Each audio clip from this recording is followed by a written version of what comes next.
ఒకప్పుడు ఒక చిన్న పల్లెటూరిలో పత్తుమి అనే తెలివైన అమ్మాయి ఉండేది. ఆమెకు ప్రకృతి మీద ఎంతో ప్రేమ. ప్రతిరోజు మొక్కలకు నీళ్లు పోసేది, పూలను సంగ్రహించేది. ఒకరోజు పత్తుమి తండ్రి ఆమెను పక్కకు తీసుకుని ఇలా అన్నాడు, పాపా, చెట్టుకి నీళ్లు పోస్తే దేవతలు ప్రసన్నమవుతారు. ఆ మాటలు పత్తుమి మనసులో నాటపడ్డాయి. కొన్ని రోజుల తర్వాత పత్తుమి అడవిలోకి వెళ్ళింది. అక్కడ ఆమె ఒక గొప్ప మెరిసే చెట్టును చూసి ఆశ్చర్యపడిపోయింది. ఈ చెట్టు ఎందుకు ఇలా మెరిసిపోతోంది?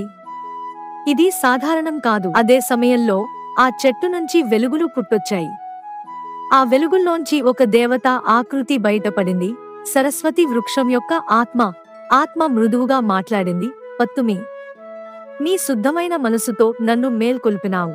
పత్తుమి కళ్ళు ఆశ్చర్యంతో నిండిపోయాయి. కాని అదే సమయంలో అక్కడికి ఒక చెడు శక్తి వచ్చాడు, కాడలోచన. అతడు ఎర్రకళ్లతో ఇలా అన్నాడు, ఈ వృక్షంలో శక్తి ఉంది. ఇది నాది కావాలి. కాని పత్తుమి ధైర్యంగా నిలబడి చెప్పింది, ఈ వృక్షం భక్తికి ప్రతిఫలం. నీకు ఇది దక్కదు.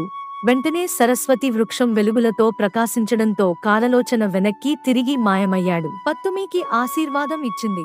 జ్ఞానం, ధైర్యం, శాంతి నీకు ప్రసాదించబడ్డాయి.